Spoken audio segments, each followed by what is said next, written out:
this is KenG. I make this for my clients, for my tri-friends, and anybody that might be interested. Today, I'm going to be talking about how to record your swim. There are a few things that people tend to forget or don't know, and these are the basics. There's lots of information on the internet. You can find specific things that give you, detail, but I want to hit them just generally to get those swimmers comfortable with using their watch. So this is a Garmin 965, and I've owned 920s, and I have owned a 945. The buttons are the same. There's 2 buttons on the right side, 3 buttons on the left. And the button on the upper right one, which would be your start, stop. This one on the lower right typically is called the lap button. The one in the upper one, I don't know what it's called, but it gets you to some high level menus. And then the 2 on the other side, it'd be nice to have them spaced out a little bit more, but the way I think about it is view up and view down. So the middle one is to view something on the upside, and then you can go to a different screen down. You can go either way, you just slowly scroll through it depending on how many screens you have. So let me go back to this mode right here. And the ones that you use the most in swimming are going to be the upper right and the lower right. You can use the other screen, the ones in the middle and the bottom left, just to scroll through different views that you may have. But let's go and get a swim session started. So in the swatch, I press the upper right, and then I go find the pool, swim. Now I have a touch screen, but you can use your up and down arrows. I don't know if this is going to work. I normally don't use it, but yeah, it worked. It says swim. Now there's 3 little dots in there off to the center. That indicates you might have some options if you pressed it. If you press it, you can put in a school or the pool size, and the pool size can be customized. It can be anywhere from, I think, 15 yards. You can use meters. There's some generic ones that you just pick, 25 yards, 25 meters, and 50 meters. But I may have to change it if I go to different pools, but mine's ready to go and tells me the time, and I haven't started it, but I can start at any time. So I'm going to press start.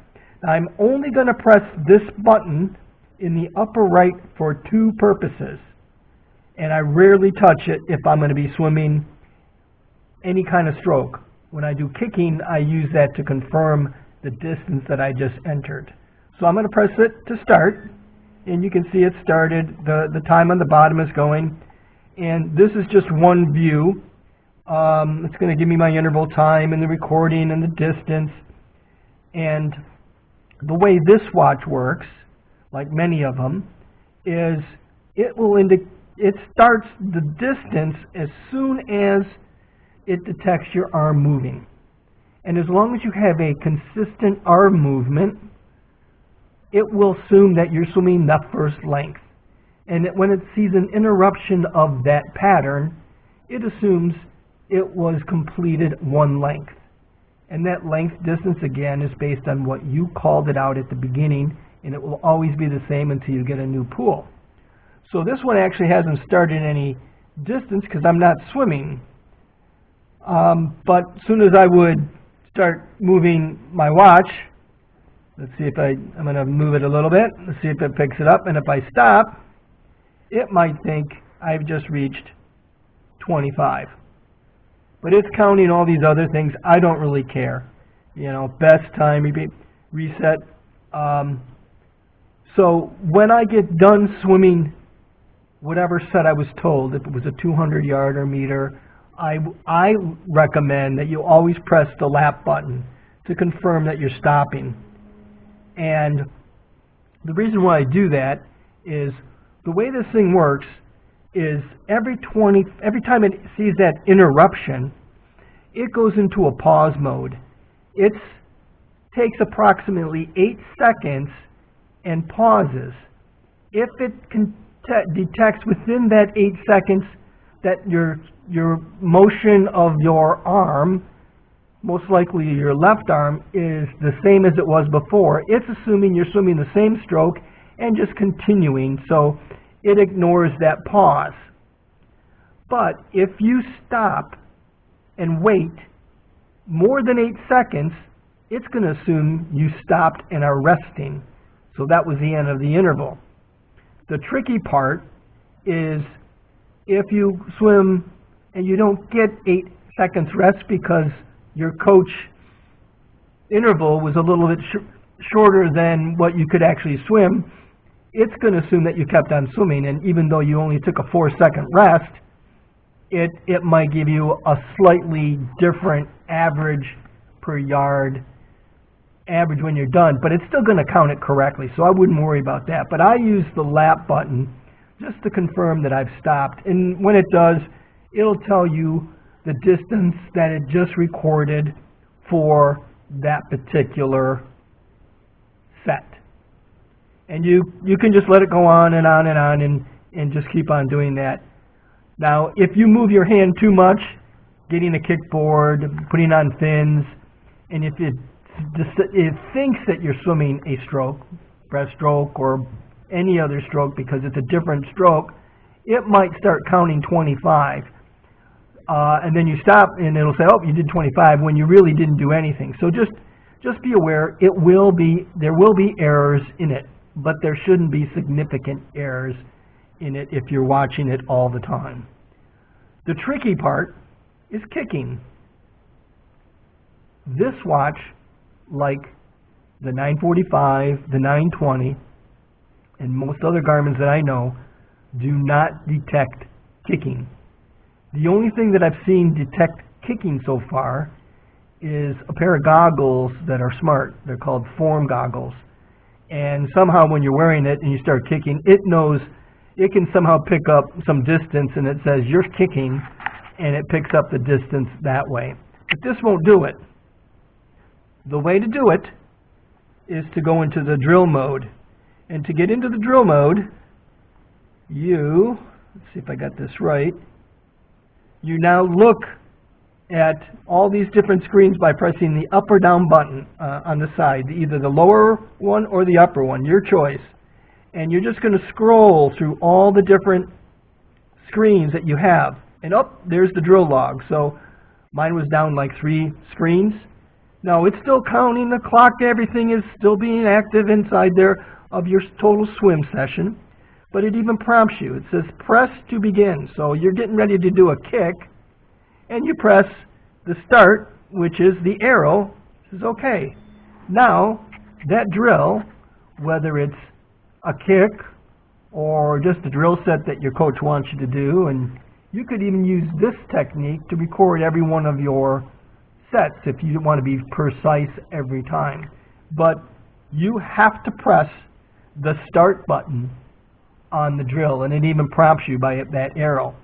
So I'm kicking, and I'm just going to let it run a little bit. And it does not know how many laps you're doing, because your hand's on the kickboard, it's not moving, so when you grab the wall and turn around, it doesn't know that. So what you're going to need to do is confirm the distance when you get done. So when I get done, it tells me press to end the drill. So I'm going to end the drill.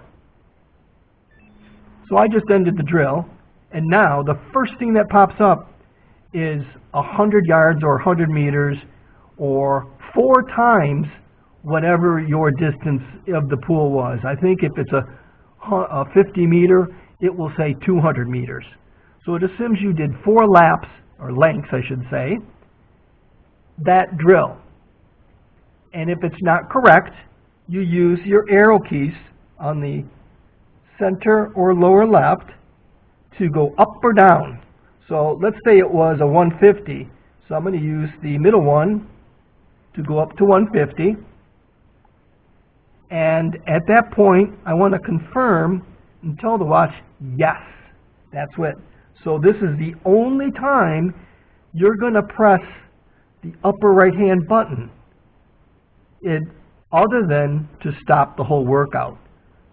So you press it, and it goes right back to the drill mode, so you can do it again.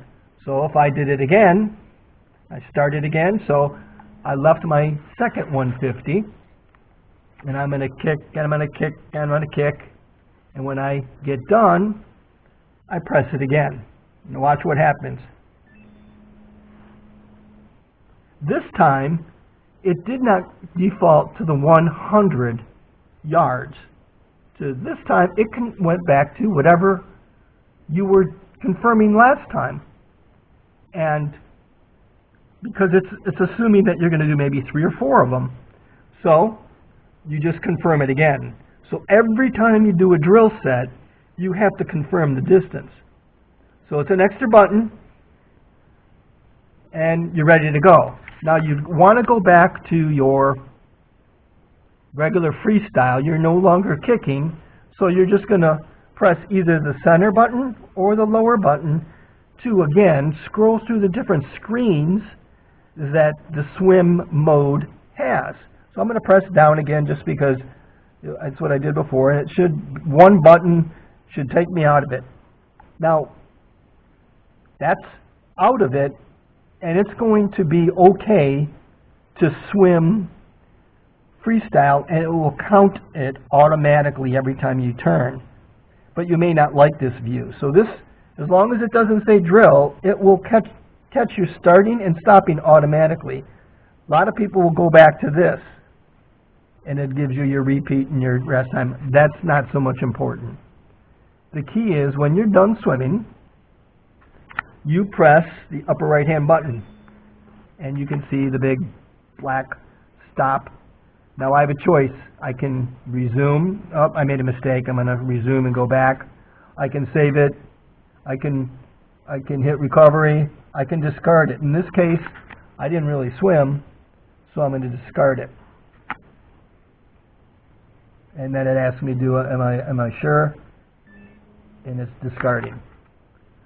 So that is the way you use the pool swim with a drill set. And again, a drill set can be a kick. It can be a poor stroke, like I sometimes do butterfly, and I interrupt my left hand when I get tired, so there's that pattern breaks, and it thinks I did 25 instead, and it thinks that I did 25 maybe 3/4 of the way through the pool, and by the time I get to the end of the pool, it's already gone to the other 8 seconds, so it thinks I did 50 yards when I only did 25. So what I do in that case is, if I want to get a good total for the swim, I will adjust the drill. I will do a drill, either a kick or a freestyle, and alter really what it was. So if it double counted on me and gave me an extra 25, the next time I do a 100 kick, I'm going to tell it it's only 75 kick. But I got to remember that, you know, if I do another 100 after that, that I go back to 100 distance every time. So this is the basic. I hope this helps.